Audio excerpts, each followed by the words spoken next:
जातियों में जरूर बटा हुआ है समाज, लेकिन सारी जातियों को इकट्ठा करने का भी विचार मैंने वो बना हुआ है। आप देखो ब्याह ठीचा होता है, नाई के बिना ब्याह हो जाएगा? नाई अगर नहीं आए तो ब्याह होगा? कुम्हार के यहाँ बिना गए ब्याह होगा? जगन्नाथ मंदिर है ना पुरी में, उसके सेवायत होते हैं, एक तो होते हैं पुजारी और एक होते हैं सेवायत। पुजारी जो होते हैं वो तो खाली पूजा करते हैं, भोग वोग लगाते हैं, आरती वारती करते हैं, बाकी की सेवा ना वो कोई पुजारी नहीं करते। उनका एक प्रमुख होता है, सेवायत बोलते हैं उसको। तो अभी जो सेवायत हैं, जो प्रमुख सेवायत हैं, उनसे हमारी थोड़ी जान पहचान हो गई, तो हम उनसे मिले, चरण वरण छुए, फिर हमने बताया कि ये पूरी में आप सेवायत हैं, ये सेवायत का क्या सिस्टम है, हमको थोड़ा समझाओ। बोले भगवान की सेवा 36 जात के लोग करते हैं। हम लोग सोचते हैं कि खाली बामन कर रहा है, ऐसा नहीं है। बोले ये बामन जो वहाँ पे पुजारी है वो मेरे अंडर में है। बोले मंदिर में दरवाज़ा खोलेगा एक जात का आदमी, झाड़ू लगाएगा एक जात का आदमी, ऊपर जो ध्वजा लगाएगा वो एक जात का आदमी है, फूल लाएगा एक जात का आदमी है, माने सब अलग अलग 36 जात है। बोले 36 जात के लोग काम करते हैं उस वहाँ। खाना बनाने वाला एक जात का है और उसको भोग लगाने वाला खाली पुजारी है, आरती करना पूजा करना उसका उतना सही काम है, बाकी काम में वो हाथ नहीं डाल सकता। बोले उसके नहीं चलती शासन। बोले ये व्यवस्था इसलिए बनी है कि सारी जात के लोगों को महत्व मिले, समाज में सबको इंक्लूड करके चलें, है ना भाई। आज कोई भी हो, नाई के बिना न तो हमारे यहाँ वो शव जलता है, अंतिम संस्कार होता है नाई के बिना, ब्याह भी होता है तो उसके बिना नहीं हो सकता, बच्चा जन्म लिया तो भी नहीं हो सकता। सब जातियों को मिला के रखने की व्यवस्था बनी हुई थी। आरती, हाँ तो उसको एक काम दिया हुआ है, बहुत सारे काम में एक काम उसको आरती करने का है। करते हैं, बहुत जगह करते हैं। हमारे देखो सुंदरदास बाबा की मानता है, हमारे परिवार में गडराटा बोल के जगह है खेतड़ी के आगे, सुंदरदास बाबा की मानता है। वहाँ ठाकुर पूजा करता है, बामन करता ही नहीं। वहाँ की पुजारी ठाकर ही हैं। और खाली ये नहीं है, अधिकांश देवी मंदिर में पूजा ठाकर करते हैं, राजपूत करते हैं, बामन नहीं करते। वास्तव में क्या है, जो मैंने आपको बताया था ना वर्ण व्यवस्था, आप बोलोगे तो दोबारा एक बार। हाँ, वास्तव में पहले जो था, पहले का जो सिस्टम था उसमें योग्यता के आधार पे काम होता था। फिर क्या हुआ, जातियों में हम लोग संगठित हुए। क्यों हुए जातियों में संगठित? जब इस देश में मुसलमान आए और उन्होंने हमारे राजाओं को, हमारे सैनिकों को हरा दिया और उनसे राज छीन लिया और लोगों को मुसलमान बनाने लगे, तो पहले तो हमको कोई तकलीफ नहीं लगी, क्योंकि खाली भगवान बदलने से हमको कोई कष्ट नहीं है, कौन किस भगवान को मानता है हमारे लिए बात नहीं थी। लेकिन उन्होंने सामाजिक सिस्टम बदलना शुरू किया और वो जो मुसलमान नए नए बने थे वो राजा की कृपा पाने के लिए, राजा को खुश करने के लिए हमारे मंदिरों को तुड़वाने लगे, हमारा मजाक उड़ाने लगे, हमारे लोगों को मुसलमान बनाने लगे। तो समाज संगठित हुआ, क्योंकि राजा तो हार गए थे, तब समाज संगठित हुआ और जो जो काम धंधा करते थे अपने अपने काम धंधे के हिसाब से समाज को संगठित किया। मालियों ने अपना एसोसिएशन बना लिया, धोबियों ने अपना बना लिया, सुनारों ने अपना बना लिया, लुहारों ने अपना बना लिया, कुम्हारों ने अपना बना लिया, नाइयों ने अपना बना लिया, सब ने अपने अपने एसोसिएशन बना लिए। और सारे एसोसिएशनों ने तय कर लिया कि जो मुसलमान होगा उसको हम अपने एसोसिएशन से बाहर कर देंगे। और जब बाहर कर देंगे तो पहले तो पैसे तक का काम था नहीं, यहाँ कटिंग कर ली पैसे हो गए, साल के बाद में उसको नाज मिलना था, कटिंग कोई कराएगा नहीं, नाज मिलेगा नहीं, भूखा मर जाएगा। इस चक्कर में लोग मुसलमान नहीं बने। तो ये हमारी रक्षा प्रणाली थी, हमारा डिफेंस सिस्टम था। जातियां नाम से जाति शब्द आया, कल बताया था ना, ज्ञाति शब्द से। ज्ञाति का मतलब आइडेंटिटी। आइडेंटिटी क्या होता है, कौन आदमी क्या धंधा कर रहा है, ये उसकी आइडेंटिटी है। आज हम वकील को, एक आइडेंटिटी वकील है, एक आइडेंटिटी डॉक्टर है, एक आइडेंटिटी टीचर है, ऐसे ही आइडेंटिटी बनी हुई है ना। तो पहले भी आइडेंटिटी थी माली। माली का मतलब कोई जन्म से माली नहीं। हाँ, लेकिन एक बात होता है, आज जैसे कोई डॉक्टर है, नर्सिंग होम खोल रखा है, अपने बेटे को क्या बनाना चाहता है, डॉक्टर बनाना चाहता है। भूख कहाँ से लाना चाहता है, डॉक्टर परिवार से लाना चाहता है। क्यों लाना चाहता है? क्योंकि वो आसान रहेगा। अब उसने नर्सिंग होम बना रखा है, इतना खर्चा कर रखा है और उसके इतने ग्राहक हो गए। अब उसका बेटा बोलेगा कि मैं तो वकील बनूंगा, तो उसको फिर नई ग्राहक की खोजनी पड़ेगी। तो डॉक्टर का बेटा डॉक्टर बनता है, चार्टर्ड अकाउंटेंट का बेटा चार्टर्ड अकाउंटेंट बनता है, वकील का बेटा वकील बनता है। चेंज कर नहीं कर सकते, ऐसा है क्या नियम? डॉक्टर का बेटा वकील नहीं बन सकता, ऐसा नियम है क्या? लेकिन सामान्य तौर पे बनता है। तो लुहार का बेटा क्या बनेगा? लुहार बनेगा। कुम्हार का बेटा कुम्हार बनेगा। अभी कोई चाहता है कि मैं पूजा पाठ करूं, बामन का बेटा ही क्यों पूजा पाठ करेगा? तो बामन का बेटा अपने बाप से सीख लिया है पूजा पाठ। नाई के बेटे को सीखने में टाइम लगेगा, वो उसको अलग सीखना पड़ेगा, वो ज़्यादा अच्छे से कटिंग ही सीखेगा। हाँ, तो ये जाति का आधार था। सामान्य तौर पे जन्म के आधार पे आदमी उस धंधे को चुनता था, लेकिन जाति में आपस में ऊंच नीच का कोई भाव नहीं था, कोई कारण नहीं है। कोई मालियों के पैदा हो गया, उसमें उसका क्या तो उसकी उपलब्धि और क्या उसका दोष। हम जहाँ पैदा हुए वहाँ भगवान ने पैदा कर दिया तो पैदा हो गए। कोई राजपूतों के पैदा हो गया तो उसकी बड़ी उपलब्धि हो गई, उसने बड़ा कोई कमाल कर दिया, या राजपूतों के यहाँ पैदा हो गया तो ऊपर कोई लाइन में भगवान ने पूछ रखा था कि बेटा तू कहाँ जाने चाहता है, चल थोड़ा सा हाई जंप करके दिखा, अगर तू 5 फुट कूद जाएगा तो राजपूतों के यहाँ पैदा होगा। ऐसा था क्या? पैदा होना तो ये तो संयोग है, और कोई ऊंचा नीचा था भी नहीं। पहले हमारे यहाँ जातियों को छोटा बड़ा बोलते थे। छोटी जातियाँ माने जहाँ कम लोग हैं, नंबर से था, स्मॉलर लार्जर था, लोअर अपर नहीं था।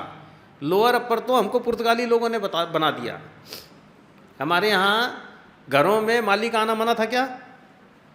कुम्हारों का आना मना था, लोहारों का आना मना था। कभी भी इस तरह की कोई बात नहीं थी। हाँ, अस्पृश्यता थी, कल बात बीच में छूट गई थी। जहाँ आपने मेन बात चल रही है उसको फिर पकड़ेंगे। अस्पृश्यता कहाँ से आई? छुआछूत कहाँ से आई? छुआछूत कहाँ से आई, इसका कोई बताएगा? देखो, एक मुसलमान राजा आया, उसने यहाँ पे आक्रमण किया। यहाँ का राजा तो हिंदू राजा था, उसको मार दिया लड़ाई में। मारने के बाद उसने राजगद्दी हथिया ली। पहले राजगद्दी हथियाते थे क्या जीतने वाले? बताया था ना मैंने, पहले जीतने वाले राजगद्दी हथियाते नहीं थे। क्या करते थे? हारने वाले के परिवार से ही किसी को राजा बना देते थे। भगवान राम ने बाली को मारा, राजगद्दी हथियाई कि नहीं हथियाई?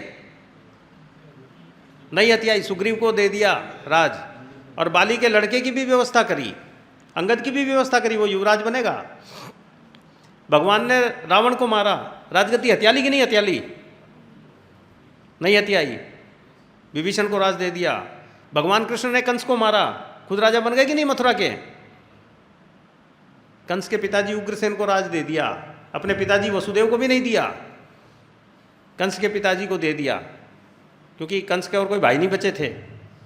बोले इसके पिताजी बूढ़े हो गए तो क्या हुआ, महाराज उग्रसेन ही राज करेंगे, दिया ना। हमेशा यही हुआ है, जो राजा मारे गए, महाभारत में इतने राजा मर गए, सारा राज पांडवों ने ले लिया क्या? उनके परिवार में जो बचा था उसी को राजा बना दिया। यही नियम चलता था।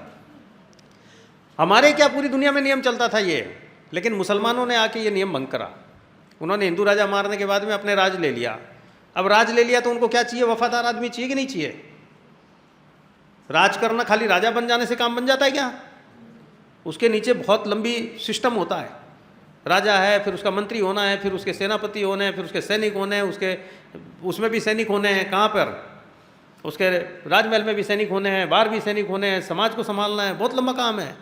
टैक्स कलेक्शन करना है। खाली राजा बनने से क्या फ़ायदा होगा? टैक्स आना चाहिए, बहुत लंबा चौड़ा सिस्टम है। अब उस सिस्टम को अपने हाथ में लेना है। एक मुसलमान राजा बना है हिंदू देश में, तो सबसे पहले क्या करेगा? पहले तो ये देखो कि 2 सेना लड़ी और एक सेना हार गई। एक राजा मर गया तो उसकी सेना ने सरेंडर कर दिया, तो सारे सैनिकों को मार देगा कि नहीं मार देगा जो हार गए उसके? मान लो हिंदू सेना और मुस्लिम सेना लड़ी, अब हिंदू सेना में राजा मर गया, तो हिंदू सैनिक जो हैं कुछ भाग गए, कुछ सरेंडर कर दिए, तो जो सरेंडर कर दिए उसको मार देगा कि नहीं मारेगा? मारेगा कि नहीं? नहीं मारेगा, उसको मुस्लिम बना लेगा। देखो क्या है, क्यों नहीं मारेगा ये पहले समझो। अगर सारे सैनिकों को मारेगा ही तो सरेंडर करेगा क्या सैनिक? अगर मान लो मेरी आपकी लड़ाई हो गई और हार मान के आपने हाथ जोड़ दिया, उसके बाद भी मैं मारूंगा तो आप हाथ जोड़ोगे? बोलोगे जब मरना ही है तो फिर लड़के मरूंगा। कौन सरेंडर होके मरेगा कि हाँ गर्दन आगे कर लेगा, मेरी गर्दन काट ले भाई? करेगा कोई? हाँ, जो सरेंडर कर देगा उसको मारा नहीं जाएगा, माफ़ कर देगा या बंदी बना लेगा। पहले भारत पाकिस्तान की लड़ाई हुई ना 1971 में, 1971 की लड़ाई में 93,000 पाकिस्तानी सैनिकों ने सरेंडर कर दिया। भारत ने सबको गोली मार दी क्या? बंदी बना के रख लिया पहले, फिर इनका क्या किया जाएगा सोचा। आत्मसमर्पण के बाद में नहीं मारते। दूसरी बात है, जो राजा लड़ने आया था यहाँ, वो एक सेना लेके आया था। लड़ाई में उसके सारे सैनिक बच गए कि उसके भी कुछ मरे? उसके भी मरे ही होंगे, दोनों तरफ से लड़ाई हुई ना। ऐसा तो था नहीं कि उसके सैनिक सारे बच गए और यहाँ के सारे मरे। उसकी सेना छोटी हो गई, छोटी सेना से वो कमज़ोर हो गया ना, तो उसको और सैनिक चाहिए कि नहीं चाहिए? अब किसको सैनिक बनाएगा? हमारे जैसे किसी को पकड़ के सैनिक बनाएगा तो क्या, तो हम सेना में क्या कर लेंगे? हथियार चलाना आना भी चाहिए, प्रशिक्षण चाहिए ना, उसकी ट्रेनिंग चाहिए। तो ट्रेंड सैनिक ये लोग हैं जो आत्मसमर्पण किए। तो उनको उन्होंने कहा होगा कि मेरी सेना में शामिल हो जाओ। तुमको क्या है, तुमको जो तनख्वाह मिल रही थी तनख्वाह मिलेगी, कोई चिंता नहीं करो, मेरी सेना में शामिल हो जाओ। ये सैनिक उसकी सेना में शामिल हो जाएंगे कि नहीं हो जाएंगे? हो जाएंगे। सारे हो जाएंगे क्या? सैनिक जो होते हैं वो बड़े देशभक्त होते हैं कि नहीं होते? सारे नहीं होते। बहुत सारे सैनिक सिर्फ नौकरी करने जाते हैं। अगर सारे सैनिक देशभक्त होते और अपने लोगों के प्रति बड़े उनके मन में बात होती, तो जलियांवाला बाग में किसने गोली चलाई? भारतीय लोगों ने भारतीयों पे गोली चलाई या अंग्रेजों ने गोली चलाई? भारतीयों ने चलाई ना। ये जो अंग्रेज हैं वो डंडा बरसवाते थे तो कौन मारता था? भारतीय मारते थे कि अंग्रेज मारते थे? भारतीय सैनिक, भारतीय सिपाही मारते थे। अंग्रेजों के थानों में भारतीय सिपाही होते थे, नौकरी करते थे, बस बोल दिया मालिक ने, मार दिया। दिमाग नहीं लगाता आदमी जो नौकरी करने वाला है। तो जब मुसलमान आए, उन्होंने यहाँ की सेना को परास्त किया, तो यहाँ जो आत्मसमर्पण किए उन सैनिकों को बोला कि हमारे साथ मिल जाओगे तो तुमको कोई दिक्कत नहीं होगी, माफ़ कर देंगे, तुम हमारे साथ रहो, हमारे साथ चलते रहो। बोले साहब मिल जाएंगे। तुम हमारे साथ मिल गए, इसका क्या प्रमाण है? अंदर अंदर तुम षड्यंत्र नहीं करोगे, इसका क्या प्रमाण है? कैसे तुम पे भरोसा करें? तुम एक काम करो, तुम मुसलमान बन जाओ। तो कुछ लोग बन गए होंगे कि नहीं बन गए होंगे? बन गए होंगे। हाँ महाराज बन जाएंगे, कोई दिक्कत नहीं है। क्या करना है मुसलमान बनने के लिए? अरे कुछ नहीं, अल्लाह का नाम लेना है तुमको। तो बोले हाँ अल्लाह का नाम लेने में क्या दिक्कत है? ईश्वर अल्लाह तेरो नाम, ठीक है चलो, बन गए मुसलमान। सारे बन गए होंगे क्या? नहीं, कुछ बोले होंगे नहीं नहीं हमारे तो देवी देवता धोखते हैं भाई, हम तो नहीं बन सकते, मुसलमान नहीं बन सकते, बाकी आपके साथ रहेंगे, आप चिंता मत करो महाराज। तो जो मुसलमान बन गए, पहले तो उनके साथ जो सैनिक आए थे वो राजा के आसपास उनको रख लिया। जो नए नए मुसलमान बने उनको थोड़ी दूर रख लिया। और जो ऐसे थे जो हिंदू रह गए लेकिन मुसलमान नहीं बन गए, उनको थोड़ी दूर और रख लिया, अपने आसपास में कम आने दिया, क्योंकि इसमें कोई कभी दिमाग सनक गया और मेरे को मर्डर वर्डर कर दिया। लेकिन 5-10%, 20% सैनिक ऐसे होंगे जो बोले होंगे कि नहीं, मेरे लिए मेरा देश, मेरा राष्ट्र प्रथम है। तुमने मेरे राष्ट्र को हराया, मेरे देश को हराया, भारत को हराया, मेरे राजा को मार दिया, मैं तुम्हारी तरफ किसी भी हालत में नहीं जाऊंगा। बोले होंगे कि नहीं? मुसलमान बनने की तो बात ही छोड़ दो, मैं तो तुम्हारी नौकरी नहीं करूंगा। ऐसे सैनिक होंगे कि नहीं होंगे? होंगे। इन सैनिकों का क्या करेगा राजा? मार नहीं सकता। क्यों नहीं मार सकता? सेना में जो जाते हैं ना, आपस में रिश्तेदारी में खूब जाते हैं। आप सेना में जाओगे, फिर अपने छोटे भाई को पकड़ लोगे, चाचा के लड़के को बोलोगे आ जा यार, मैं तेरी भर्ती करवा दूंगा। आजकल के जैसा तो सिस्टम था नहीं। सिफारिश करी सेनापति को, महाराज चाचा का लड़का है, चिंता मत करो, बहुत बढ़िया लड़का है, थोड़ी सी ट्रेनिंग देंगे तो बढ़िया हो जाएगा। सब आपस में जुड़े हुए हैं सैनिक। भाई आज देखो, अपने राजपूतों को देखते हैं तो समझ में आ जाता है। राजपूत जितने भी हैं, एक एक गोत्र के या एक एक ग्रुप के जो राजपूत हैं, एक एक टाइप के राजपूत हैं, वो सब जुड़े हुए हैं कि नहीं आपस में? उनकी रिश्तेदारियां हैं। अब उनमें से कोई बन गया मुसलमान, कोई नहीं बना, उस समय की स्थिति बता रहा हूं, है ना। और कोई जो है वो अड़ गया, जो अड़ गया उसको मारने जाएगा तो दूसरा बोलेगा कि नहीं बोलेगा, ये क्या कर रहे हो भाई, ऐसे कैसे मार दोगे? तो आपस में रिश्तेदारी होने के कारण किसी सैनिक को मारा नहीं जा सकता। तो उसको बोलेंगे महाराज, मान लो मुसलमान बन गया कोई, उसका रिश्तेदार मुसलमान नहीं बन रहा है, उसके साथ आ रहा है, बोले महाराज इसको बंदी बना के थोड़े दिन रखते हैं, मैं समझाऊंगा इसको, चिंता मत करो, मैं हूं ना। ऐसे होके उनको बंदी बना लिया। मार किसी सैनिक को नहीं सकते, ये हमेशा से नियम बना है। और अब तो नियम है, जेनेवा संधि में ये बताया गया है कि सरेंडर किए हुए सैनिक को कहीं नहीं मार सकता। ये शुरू से चला आ रहा है, प्रैक्टिकल कारण है ना, मार ही नहीं सकते। अब उसका क्या करें? तो उसको बंदी बना लिया। अभी उसको छोड़ दें अगर माफ़ करके तो ठीक होगा कि नहीं? नहीं होगा। क्यों नहीं होगा? वो जाएगा समाज में, राष्ट्रभक्ति की भावना पैदा करेगा। ये मुसलमान आया अरब देश से या आया ईरान से, ये हम पे शासन करेगा, हमारे राजा को मार दिया, हमारे राजा कितने अच्छे थे, खड़े हो जाओ, युवकों को ट्रेनिंग दे देगा। अच्छा, आजकल तो AK-47, वो क्या AK-47 और AK-56 और ये और वो 50 हथियार है। पहले क्या हथियार होते थे? तलवार, भाला, बर्छा, कटार, यही सब होते थे। बन जाएंगे गांव में, वो सेना खड़ी कर लेगा, तो वो तो राजा को अस्थिर कर देगा। इसलिए ऐसे सैनिकों को छोड़ भी नहीं सकते। तो क्या करना पड़ेगा? तो किसी ने समझाया कि महाराज ये ना बड़े जिद्दी लोग हैं, ये अपने धर्म को छोड़ेंगे नहीं कोई हालत में, और इतने देशभक्त हैं कि अपने देश को भी नहीं छोड़ेंगे। इनको तो ऐसा कुछ करो कि ये लोग समाज में जाने लायक ही नहीं रहे, मुंह दिखाने लायक ही नहीं रहे। ऐसा कुछ करो इनको, ऐसा करो कि ये समाज में जाएं तो समाज के लोग इन पे खुद ही थूक दें। और ऐसा करो कि ये जो बड़े ताव दिखा रहे हैं ना कि हम धर्म वाले हैं, देश वाले हैं, इनका मॉरल डाउन हो जाए। ऐसा कर लो कि इनका जो ये जो ताव है ना, ये ख़त्म हो जाए। ऐसा करना पड़ेगा अपने को। तो ये प्रॉब्लम लेकर कुछ लोग बात कर रहे हैं। इसी बीच में जो महाराज शाम तक लड़ाई जीते थे, आ गए, सो गए अपने महल में, कब्जा कर लिया। सुबह सुबह महाराज उठे। महाराज को कहाँ जाना है? शौच जाना है महाराज को। अब महाराज शौच कहाँ जाएंगे? भारत का सिस्टम क्या था? टॉयलेट होते थे कि नहीं होते थे? हमारे यहाँ लेटरिन टॉयलेट होते थे? नहीं होते थे। अभी सरकार बेचारी कितने कितने पैसे दे रही है कि टॉयलेट बना लो, टॉयलेट बना लो, तो कई लोग बनाने के बाद भी नहीं जाते, लोटा लेके ही जाते हैं सुबह, है ना। हमारी संस्कृति में सुबह सुबह लोटा लेके जंगल जाना ही रास्ता था। अब महाराज को उसके मंत्री जी ने बोला, महाराज लोटा पकड़ो और चलो। जा सकते हैं कि नहीं महाराज? हाँ या नहीं? अरे अपना महाराज था तो जाता, कहीं भी चले जाता। ये विदेशी महाराज है, कौन उसका मर्डर कर देगा क्या पता। जा सकता है फ्री से? उसको तो सबसे पहले इनसिक्योरिटी है, उसको तो डर लगा हुआ है कि मैं राजा को तो मार दिया, सारी प्रजा को थोड़े मार दिया। और प्रजा किसकी तरफ है? हाँ, अपने पुराने राजा की तरफ है या नए राजा की तरफ है? पुराने राजा की तरफ है। तो लोटा लेके अकेला महाराज जाएगा क्या? जाएगा तो लौट के ही नहीं आएगा, कोई पकड़ के मार देगा। तो महाराज सेना लेके जाएगा। अब बताओ, महाराज सेना लेके जंगल में दिशा मैदान फिरने जाएगा तो क्या सीन बनेगा? रोज सुबह सुबह महाराज की सवारी निकलती है। बोले कहाँ जाते हैं? बोले दिशा मैदान जाते हैं महाराज। समस्या है कि नहीं? अगले दिन महाराज को समझ में आ गया कि यार ये तो बड़ी समस्या हो गई।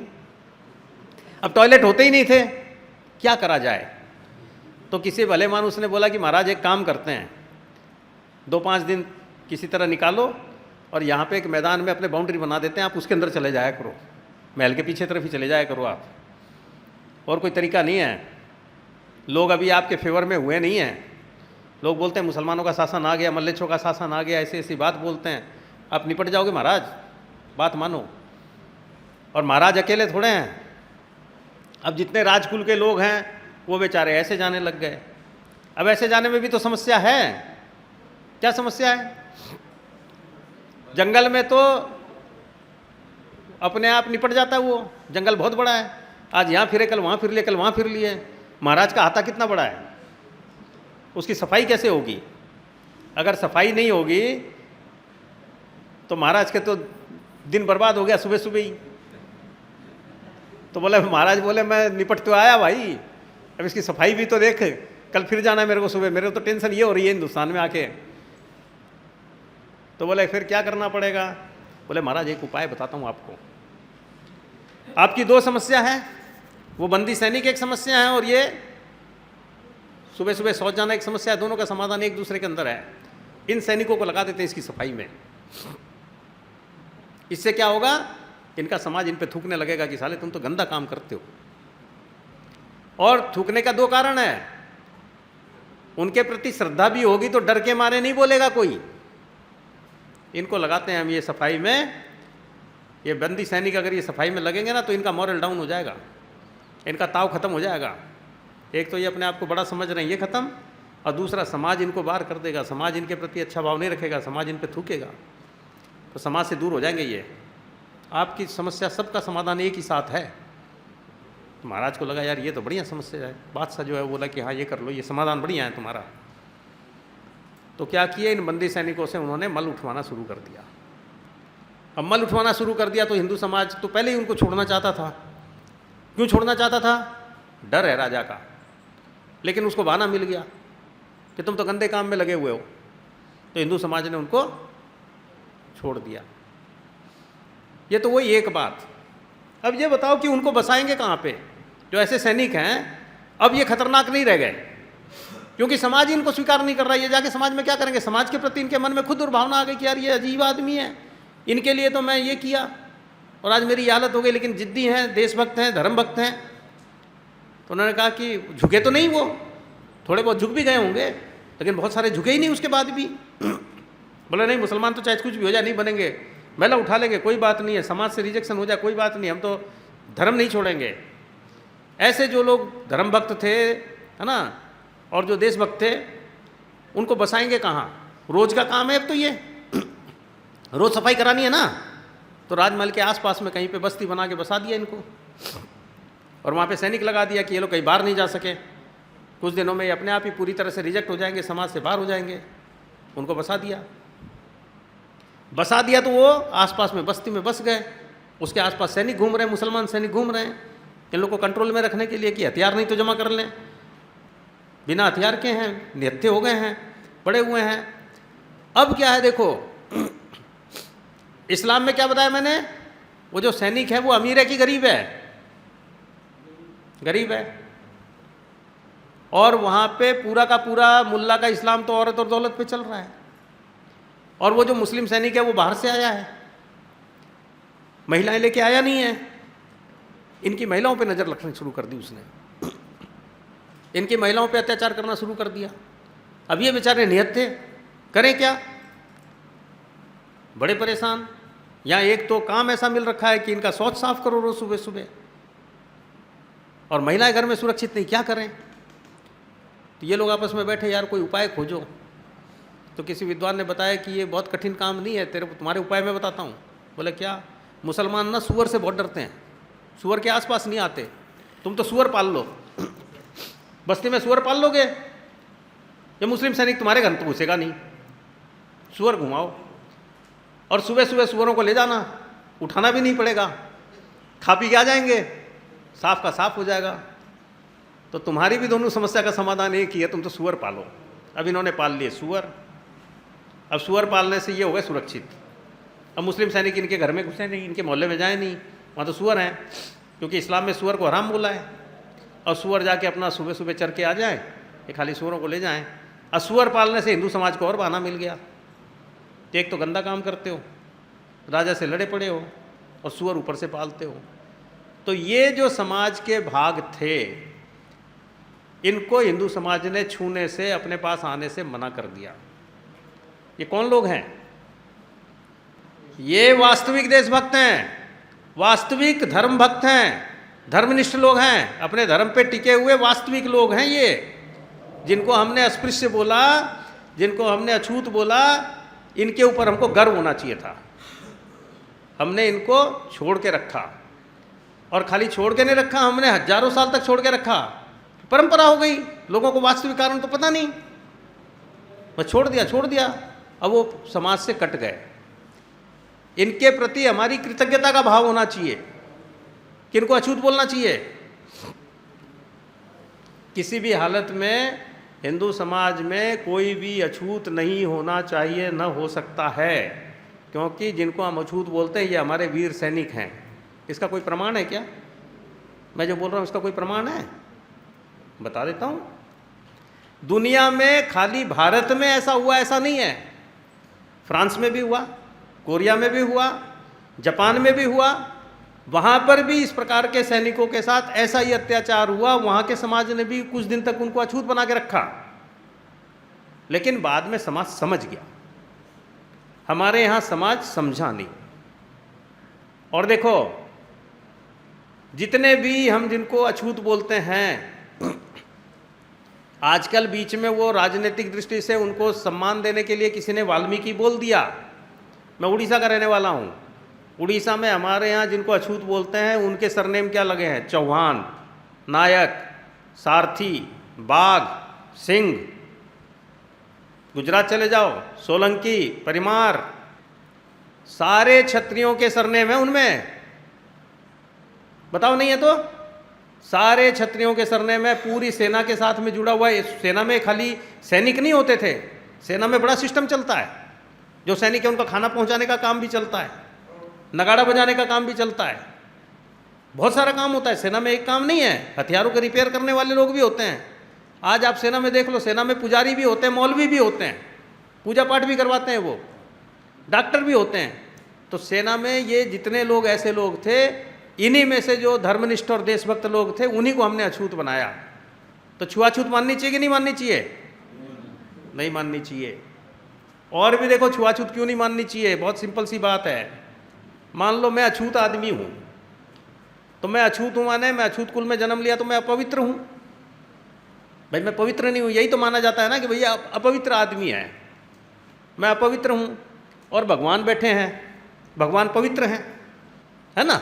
मैं अपवित्र हूँ, भगवान पवित्र हैं। मैं भगवान को छुआ तो भगवान अपवित्र हो जाएंगे या मैं पवित्र हो जाऊंगा? किसका पावर ज़्यादा है? और अगर मैंने भगवान को अपवित्र कर दिया तो भगवान का पावर तो हो गया कम। तो कौन ऐसा भगत है बेवकूफ़ जो अपने भगवान का पावर तो कम बोल रहा है? बोले अपवित्र आदमी ने उसको अपवित्र कर दिया, अब उसको भगत बोल रहे हैं हम। अगर भगवान को अपवित्र कर दिया कोई आदमी तो बड़ा पावरफुल आदमी है। तो भक्ति किसकी करनी चाहिए, भगवान की कि उस आदमी की?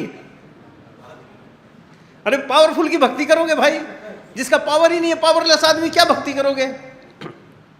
तो भगवान को छूने से भगवान अपवित्र हो सकते हैं क्या? नहीं हो सकते। एक गांव में गया था, उस गांव में एक सांसद थे, सांसद हरिजन समाज के थे। अब सांसद थे तो आए, भाषण वाषण दिए। तो कुछ लड़के थे हमारे जैसे विचार के, वो बोले कि छुआछूत नहीं माननी चाहिए, तो उनको मंदिर ले गए। मंदिर में वो दर्शन कर लिए। दर्शन तो बेचारा भक्ति से ही किया ना, भक्ति से दर्शन करके चले गए। तो वहाँ के पुजारी ने बोला अरे बड़ा अन्याय हो गया, क्या हुआ? बोला वो हरिजन था। अब वो बोले कि नहीं, मंदिर को पवित्र करना पड़ेगा। तो क्या करें? बोले गंगा जल से धोना पड़ेगा। अब गंगा जल इतना तो मिला नहीं, वो कुएं का पानी में थोड़ा सा गंगा जल मिला के उसी को गंगा जल बना के धो लिए। मैं पंडित जी को बोला, पंडित जी एक बात बताओ, ये जो आए थे इससे मंदिर अपवित्र हो गया? बोला हाँ। गंगा जल से पवित्र हो गया? हाँ। तो ये मंदिर को बार बार पवित्र अपवित्र करने की जगह उन्हीं को गंगा जल से एक बार नहा देते हैं ना, तो वही पवित्र हो जाएंगे। फिर वो जब चाहे आए जाए, अपने को कितना झंझट हो गया। मैं बता इतने बड़े मंदिर को पवित्र करना पड़ रहा है बार बार। अब वो कई बार आएंगे बेचारे, अब जब आएंगे, एक बार आ गए तो बार बार आएंगे ही। अब उनको क्या पता कि आप पीछे से धो रहे हो? तो उन्हीं को एक दिन नहला देते हैं मैं गंगा जल से, तो वही पवित्र हो जाएंगे। अब पंडित जी के पास जवाब नहीं। सही बोला गलत बोला? तो भाई अगर गंगा जल से पवित्र हो ही जाता है तो जो अपवित्र है उसी को गंगा जल से नहा लो। बोल दो कि भाई देखो सुनो, हाँ तुम अछूत तब तक हो जब तक गंगा जल से हम तुमको नहा नहीं देते। मेरे ख्याल से सारे नहा लेंगे, बोलेंगे ठीक है नहा लो यार, एक बार खत्म करो, ये जात पात हटाओ। ये जो छुआछूत मानते हैं इन लोगों को मूर्ख बोलने के अलावा कुछ नहीं बोला जा सकता। बेवकूफ़ी है, हद दर्जे की बेवकूफ़ी है, भगवान के प्रति पाप है। ये अपने भगवान को किसी आदमी से छोटा बोलना, इससे बड़ा पाप और दुनिया में क्या हो सकता है बताओ? भाई मैं तो सिंपल जो तर्क के आधार पे बोल रहा हूँ। आप साबुन लाए, साबुन से आपने हाथ धोया, हाथ साफ हुआ या साबुन मैली होगी? अगर आप बोलोगे कि मैं एक साबुन है, मेरे बहुत बढ़िया ब्रांड की साबुन है, इसको आप अगर धोगे ना इससे हाथ, तो साबुन मैली हो जाएगी, खरीदोगे? तो आपका भगवान तो ऐसा भगवान हो गया कि किसी ने हाथ लगाया तो वो मैला हो गया। अरे भैया उसमें इतनी शक्ति है कि वो हर किसी को पवित्र कर देगा कि नहीं? हाँ, ये आप बोल सकते हो कि भाई मंदिर में आने के ये नियम है, नहा धो के आओगे, अच्छे कपड़े पहन के, साफ सुथरे कपड़े पहन के आओगे, फटी जीन्स पहन के, हाफ पैंट पहन के नहीं आओगे। जो सबके नियम है वो उनके नियम है, वो भी मानेंगे। वो मंदिर में आ नहीं सकते। ये बेवकूफ़ी है, हद दर्जे की बेवकूफ़ी है। और खाली बेवकूफ़ी नहीं है, अपने पूर्वजों के प्रति कृतज्ञता है। इससे बड़ा पाप नहीं हो सकता। जिन्होंने आपके धर्म के लिए लड़ाई लड़ी और जिन्होंने आपके धर्म के लिए अत्याचार सहे, उस आदमी का अपमान आप कर रहे हो। जो मैं बता रहा हूँ इसका मैं प्रमाण दे के बता रहा हूँ और तर्क के आधार पे बता रहा हूँ। जो आदमी जीवन में छुआछूत का पालन करता है वो अपने जीवन में सबसे बड़ा पाप करता है, पक्का नरक में जाएगा। मेरे से गारंटी लिखवा के ले लो, एफिडेविट बना के दे दूंगा मैं। छुआछूत का पालन करना सबसे बड़ा पाप है। अज्ञान में पाप करा है, अब ठीक कर लो। हाँ, अज्ञान में अगर पाप हो भी गया है, अभी तक नहीं जानते थे, तो चलो उतना पाप हो गया, भोगना तो वो भी पड़ेगा। लेकिन गलत काम तो गलत काम है। गलत काम तो भगवान कृष्ण को भी भोगना पड़ा, भगवान राम को भी भोगना पड़ा, विष्णु भगवान को भी भोगना पड़ा, सबको भोगना पड़ेगा। आपको भी भोगना पड़ेगा, मेरे को भी भोगना पड़ेगा। जो करेगा उसको भोगना पड़ेगा, चाहे दुनिया में कोई हो। गलत गलत है। छुआछूत से बड़ा पाप दुनिया में नहीं है।